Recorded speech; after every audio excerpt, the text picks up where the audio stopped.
The Where Our Minds Wander podcast may contain sensitive content and explicit language. Listener discretion is advised.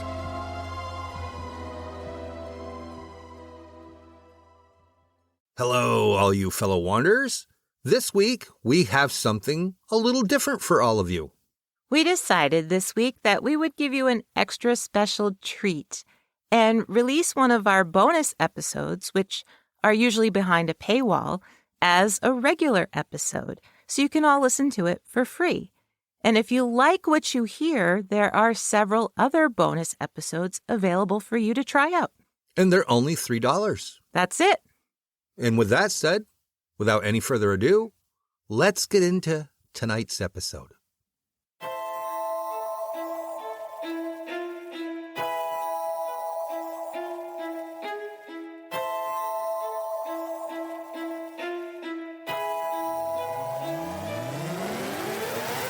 Greetings, fellow wanderers, to the places our minds wander. Where strange lights speed beyond reason across a clear night sky. The house at the end of the road where disembodied voices whisper and strange noises make the living shiver. Lurking shadows hiding on the edge of the woods just outside your back door. Odd, true events throughout time that lead you down the rabbit hole. I'm Wes. And I'm Beth. And this is Where Our Minds Wander. Hello and welcome to our Minds Wander bonus episode. Beth and I thought we would start doing some bonus episodes for a really low subscription cost, to help cover some of our monthly expenses that comes with, putting out a podcast. We love bringing new content to our listeners weekly, but a little income to help offset our monthly costs greatly helps, especially since we really don't want to run a lot of ads that you fellow wanderers have to listen to, being interrupted and ruining your listening experience.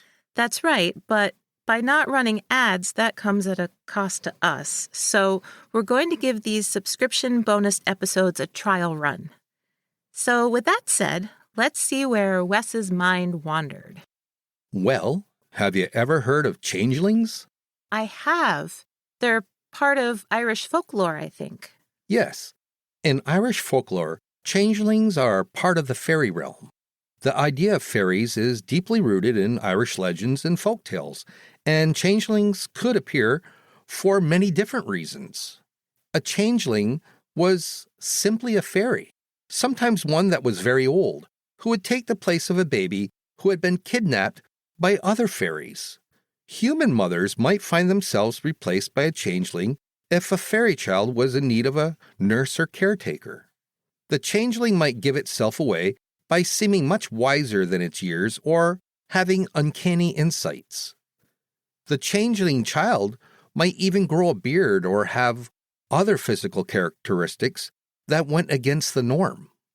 They might exhibit odd behavior when it thinks no one else is looking, like dancing around. Well, that's funny because I think everyone does stuff like that when they don't think other people can see them. I mean, I might dance around when you're not home. Well, maybe you're a changeling. Maybe. The final telltale sign of a changeling is that they are often sickly and will die soon after invading your home. Or, in the first case I'm going to share, the husband took the life of the changeling he swore had replaced his wife. In 1895, Bridget Cleary was a young seamstress, delivering eggs to homes near a known fairy fort. Upon her return to her home, that she shared with her husband Michael, who was a cooper, Bridget fell ill. So, in case you're not familiar what a cooper is a person trained to make wooden casks, barrels, vats, buckets, tubs, troughs, and other similar containers from timber staves that were usually heated or steamed to make them pliable. I should also mention that Bridget's and Michael's cottage was built on another fairy fort, and it was common knowledge that fairies did not take it kindly when their territory was taken over. From what I know of Irish folklore, which is not a lot, you don't mess with fairies. No, they're very territorial. Yeah. Despite her youth and prior good health, Bridget became increasingly sick. Concerned, Michael sent for a doctor. But when 3 days had passed and no doctor had arrived, Michael turned to John Dunn, the man who Bridget had delivered eggs to. Dunn was well versed in fairy lore, and he in turn recommended that Michael seek help from his friend, Dennis Gainey. Gainey gave Michael an herbal mixture to cure Bridget, because you see, Michael suspected that his wife was a changeling. Well, geez, maybe she was just sick. The village doctor, when he did take a look in on Bridget, advised Michael against the fairy cure, but Michael ignored him. Eventually, poor Bridget, who was almost delirious with fever, whispered to the family visiting her that her husband was trying to make a fairy of her. Ironically, Michael Cleary insisted to all that he was trying to drive the changeling out. Traditionally, changelings could be expelled from a home by offering them brood eggshells or, unfortunately, throwing the changeling on the fire. Oh, no. So the herbal cure wasn't working. Oh, no. So desperate to help his wife, Michael Cleary turned to the fire idea. Oh, boy. He was sentenced to 20 years for Bridget's death. Oh, wow. Now I'm going to tell all you wanderers about a different type of changeling story, this time in the United States and during the 20th century. On March 10th, 1928, Christine Collins gave her 9-year-old son, Walter Collins, some money for a movie at a nearby theater. Walter left for the movie theater and was seen by a neighbor at 5 p.m. on the corner of Pasadena Avenue and North Avenue 23 in their town of Lincoln Heights, which is part of Los Angeles. But Walter never came home. A search ensued, but at that time, the LA Police Department was under investigation for several corruption scandals, and their inability to locate Walter Collins after 5 months of looking was rather embarrassing for Chief of Police J.J. Jones. Walter's father, who was serving time in Folsom Prison, worked in the prison cafeteria and was responsible for ratting out his fellow inmates' infractions. So he was concerned that former inmates had kidnapped his son for revenge. Several tips had come into the police station, but nothing had panned out. For example, Richard Stothers, a gas station attendant in Glendale, reported seeing a boy wrapped in newspaper in the back of a car when a foreign couple stopped to ask for directions. A man named C.V. Staley followed the couple, who stopped briefly in front of a police station and then sped out of town. Staley lost sight of them, but later he and Stothers looked at the photos of Walter and both insisted it was him. Additional tips came in about a couple traveling across the state with a boy who was begging them to let him go. In August 1928, police in DeKalb, Illinois, picked up a boy who initially told them his name was Arthur Kent.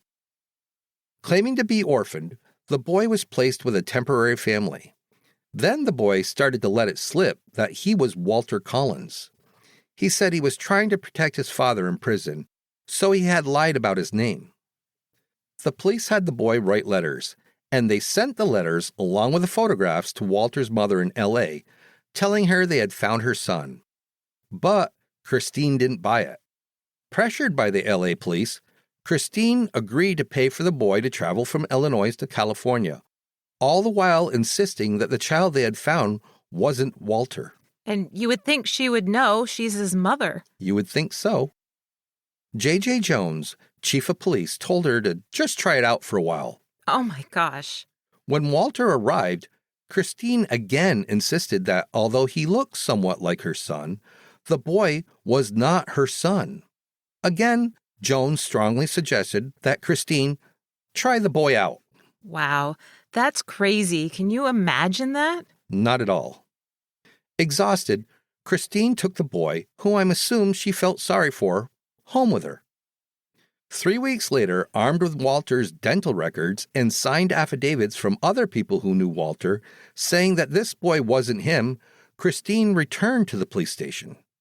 Chief Jones, lovely man that he was, called Christine a lunatic, accusing her of bad parenting and of wanting the state to take care of her child because she was unfit.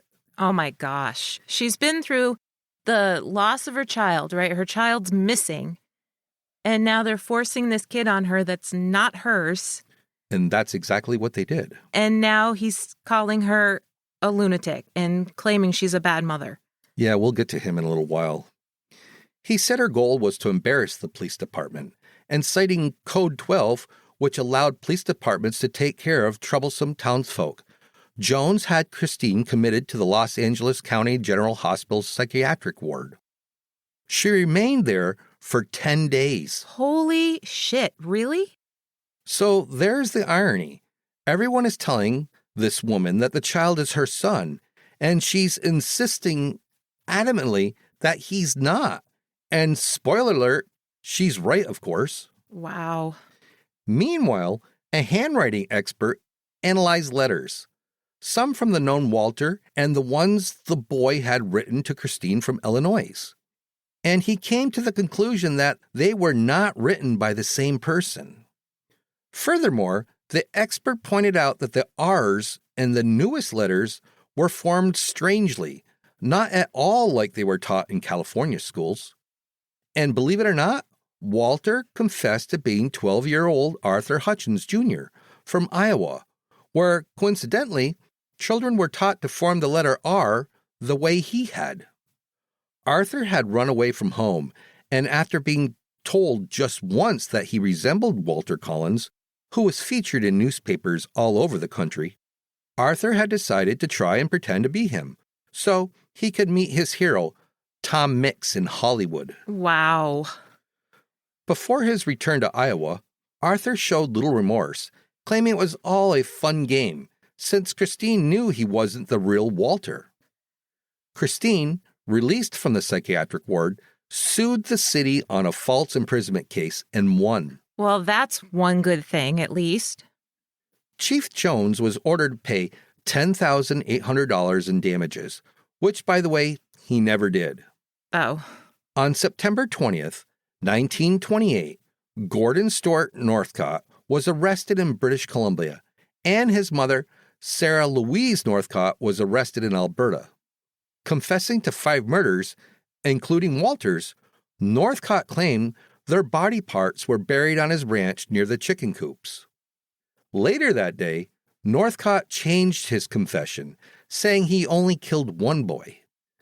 Sarah, Northcott's mother, confessed a month later to murdering Walter Collins. She said she was the one to deliver the final blow to the boy, and he was buried in a hole near the chicken coop. Sarah Louise Northcott was sentenced to life in prison for the murder of Walter Collins, but that's not the end. Walter's body was never found, and Northcott never admitted to killing him. Christine Collins never gave up looking for her son, especially after one of the other boys Northrop had claimed he had killed was found alive and well 5 years later.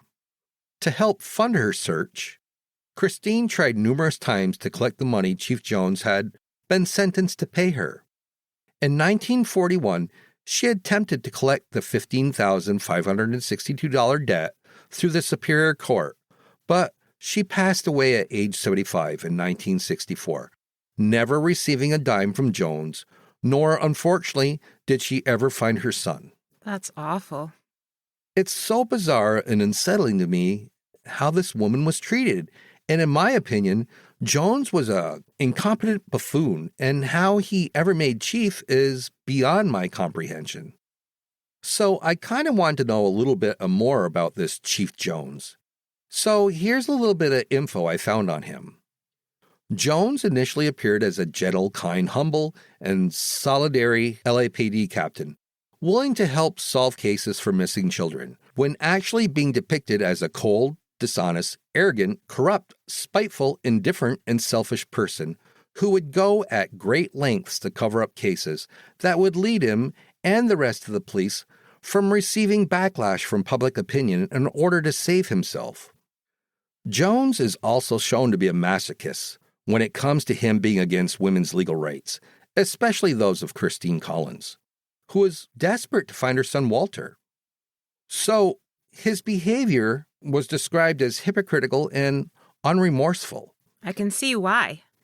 He lied in court about Christine being an unfit mother, despite the newspaper about the murdered children at the Northcott Ranch, clearing her name and refusing to recognize all the damage he had caused to every woman who dared challenge his authority.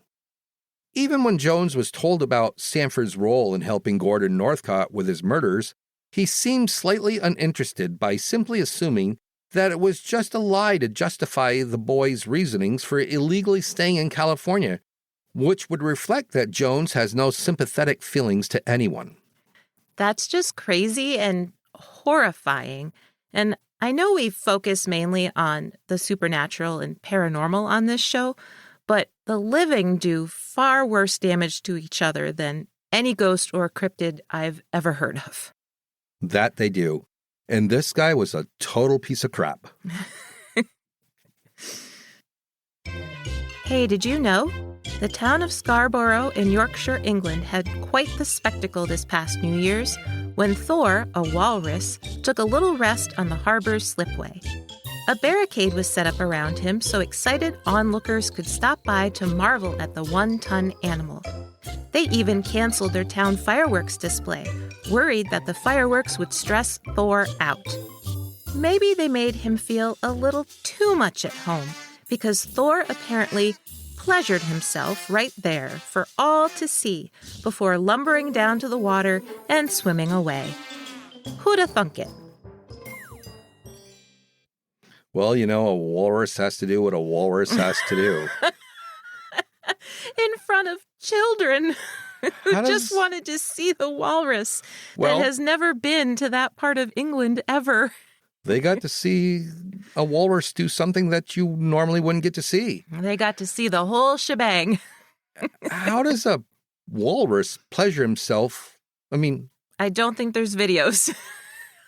I'd kind of like to see that. I mean, their fins seem like it'd be too short to reach down there. I don't know. And do they use both fins or only one? I don't know. I'm sure everybody in Scarborough knows, though. I could probably tell you. Well, I know where my mind's wandering on the internet and see if I can find some videos of Thor the Walrus? Thor the Walrus. So, with that said, it's going to be hard to top that. Where did your mind wander this week? I decided to take a look at some strange, unexplained lights in Texas. Oh, a UFO? UAP story? Not exactly. Experts don't know what they are, and they can be seen like every year. Have you ever heard of the Marfa Lights when you lived in Texas? Did you hear about them? No. No. I was too busy working and drinking in dive bars when I was in Texas. And I don't think I ever heard of the Marfa Lights back then. Well, during the 1800s, cowboys herded thousands of cattle across the plains of central Texas near the town of Marfa. One evening in 1883, during a roundup in Paciano Pass, 16-year-old cowhand Robert Reed Ellison noticed a strange glow off in the distance. He and another man watched as a ghostly light seemed to shimmer in the darkness. It appeared to be a few miles away, near the base of the Chinati Mountains, hovering just a few feet above the ground.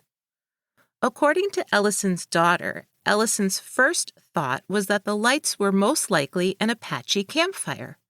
But the lights bounced up and down and back and forth. Ellison repeatedly checked for remnants of campfires or travelers of any kind in the area, but found nothing and no one. The unexplained lights showed up every night for over a year. That's mind-blowing, that they were showing up every night for a year. Yes. And the cool thing I like about stories from this period of time with UFOs, you know, seeing things in the sky, there weren't any planes at that point. Right. And even if they're not UFOs, because they don't necessarily think that they were, but they do blame a lot of it on cars, and there were no cars back in the 1800s.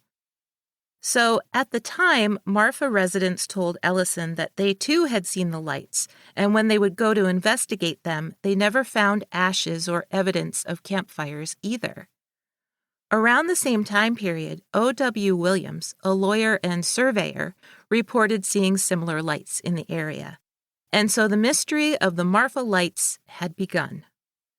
The next reported sighting occurred in 1885 by Joe and Ann Humphreys.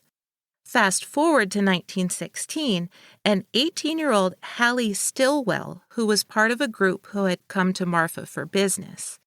As she and her companions drove down a road, they saw lights over the Chinati Mountains. Intrigued, they stopped their car, got out, and watched the lights. Determining that they couldn't possibly be car lights, Hallie and other members of the group assumed they were campfires, until the lights started moving. Hallie thought it was peculiar, and she had never seen anything like it before. I bet she hadn't. I don't know why I laugh every time you make a comment. You just have that effect on me, I guess. You're just silly. It's because I know you and I know how you think. In 1943, near Marfa's Midland Army Airfield, Chauncey Fritz Call saw the lights. He immediately questioned if they could be vehicles because fuel was rationed and night travel was prohibited. The lights didn't behave like anything he recognized, especially cars, since they appeared to move independently of each other. The actor James Dean was rumored to be so obsessed with the Marfa Lights that he kept a telescope in his Marfa hotel room during the filming of the movie Giant in 1956. The first published account of the lights occurred in the July 1957 issue of Coronet magazine. So, sightings of these lights have spanned not just decades, but centuries. Well, what exactly do these lights look like when people see them? I mean, I've seen a little bit on TV, but not a great deal. Yeah, so some reports state that the lights are roughly the size of basketballs that dart wildly across the desert. Sometimes they hover and pulsate, and they may be red, blue, yellow, or white. Often, a second orb appears to split, then merge or melt into the first. People have described the lights as frightening, but according to Visit Marfa, the lights are also described as whimsical, almost as if they are dancing on the horizon in a friendly manner. Which kind of makes sense to me. I mean, if I saw the lights, I might get a lot of joy out of it or feel a sense of wonder, but somebody else with me might be scared, I would think. Perhaps so. I kind of think that the curiosity of wanting to know what the lights are would probably far outweigh being frightened by them. Yeah, I think maybe at first too. I'd be curious and want to follow them and probably wouldn't be scared. I think you'd be more in amazement looking up at the sky to pretty much think about anything else, or probably what's even around you, like snakes and scorpions and that crap that lives in Texas. Right. And to be fair, the lights have not reportedly moved towards onlookers, but rather they disappear if people try to get closer to them, which isn't easy because the area around the town of Marfa where the lights are is rather difficult to access without direct paths or roads. It's almost completely uninhabited, which makes a skeptic's theory that the lights are just headlight reflections unlikely. Well, they've got to explain it away as something. Another theory is that the Marfa lights are electrostatic discharges, but that doesn't explain the wonky movements or their almost perfectly oval shape.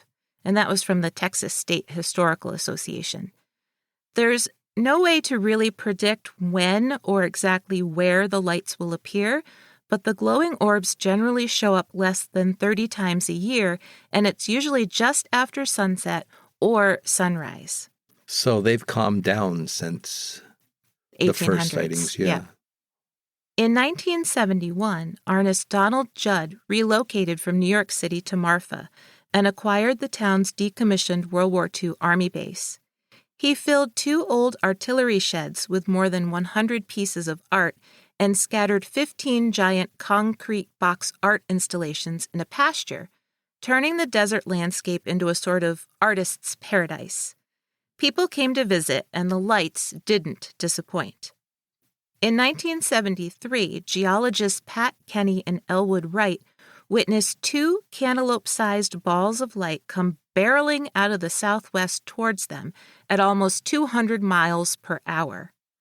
One took off towards Judd's artist residence, while the other slowed down and hovered about 200 feet away from Kenny and Wright.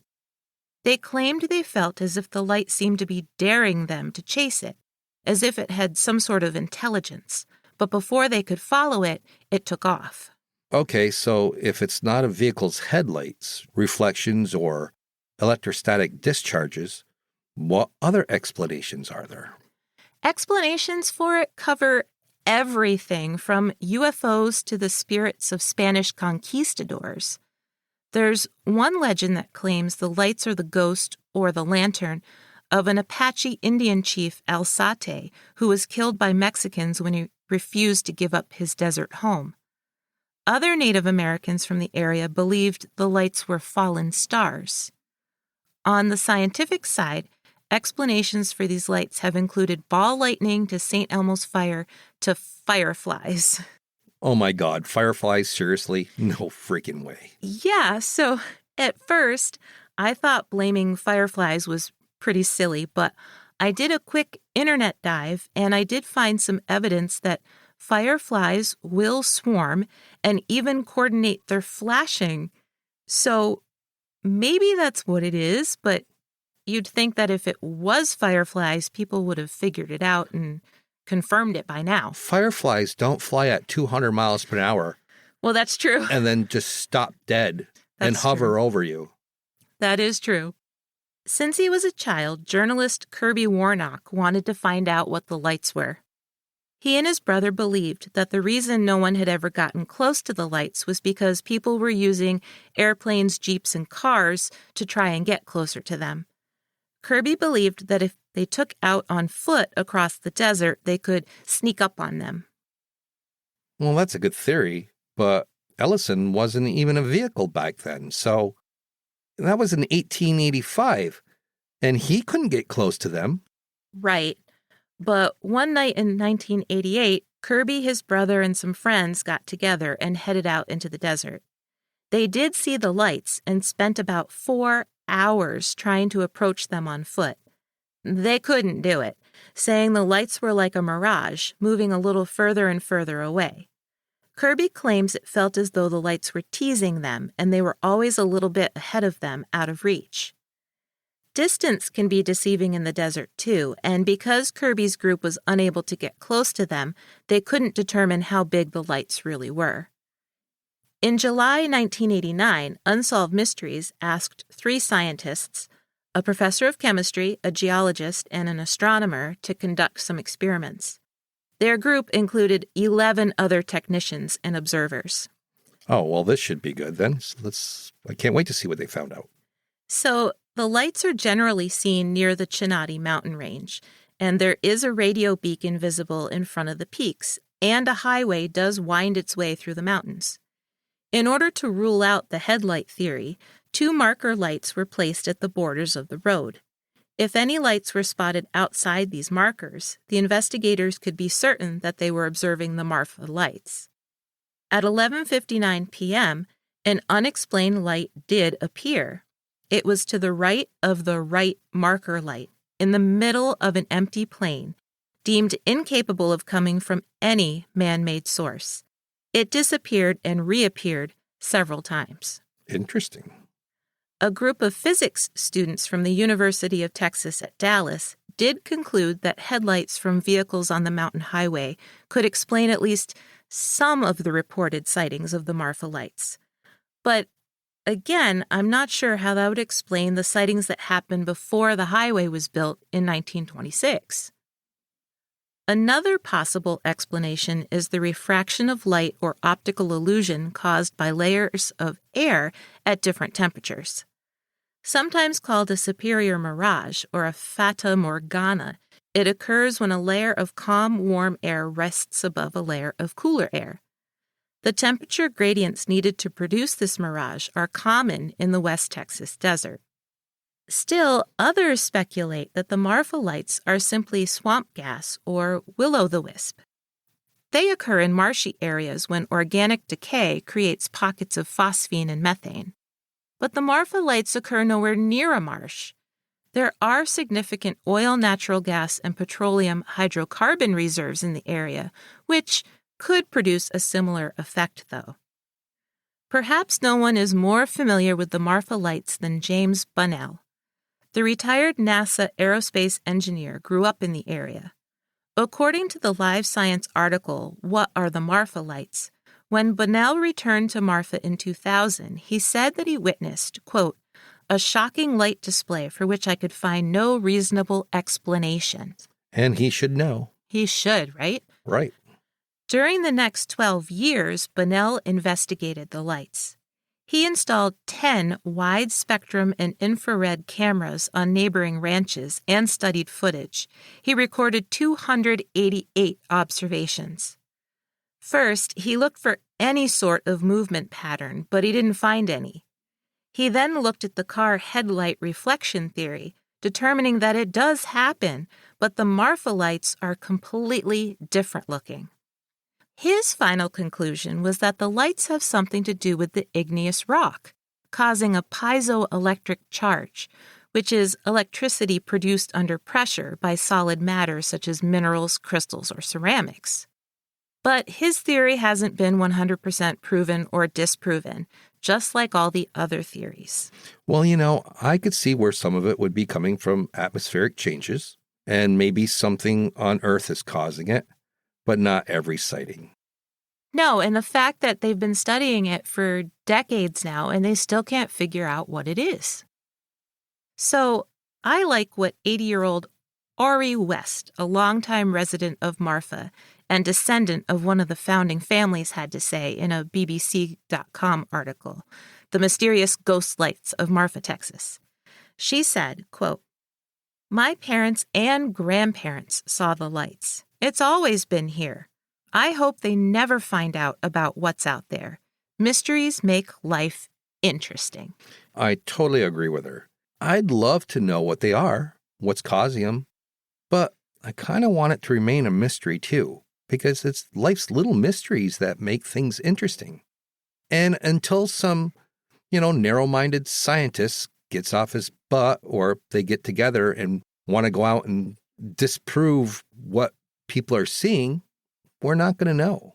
But they won't do it because they just blow everything off. They really don't want to get to the bottom of anything. They just want to pretend like all these people seeing things in the sky are a bunch of lunatics, or it's mass hysteria. Right. Not if it's considered pseudoscience. They don't want to have any sort of interest in it. Right. So why not go out there and disprove these things once and for all and get it over with? Because I think they'd find out, if they don't already know, that there's more out there that's unknown than they're willing to admit. Right. They don't want to prove that they can't prove what it is. Right. Well, I would like to go see them, so dust off your cowboy boots. We have a couple places in Texas that we said we want to go to. Well, I think when you retire, we buy an RV and we start going to all the places that we've been talking about in our shows. We'll hit the road. That we will. Well, thank you for joining us for this bonus episode. We appreciate you, and we'll see you next week for our regular episode of Where Our Minds Wander. Yeah, and we hope you've all enjoyed it. So take care. See you soon. Thank you for joining us. We look forward to traveling with you again to the places where our minds wander. If you like what you heard, please take a moment and provide us with a 5-star rating and a comment on your favorite listening platform. It really helps us move up the list and become more visible on the podcast charts so new people can find us. Thank you all for your continued support. See you all next week for an all-new episode of Where Our Minds Wander.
Thank you for joining us. We look forward to traveling with you again to the places where our minds wander. If you like what you heard, please take a moment and provide us with a 5-star rating and a comment on your favorite listening platform. It really helps us move up the list and become more visible on the podcast charts so new people can find us. And thank you all for your continued support. See you next week for an all-new episode.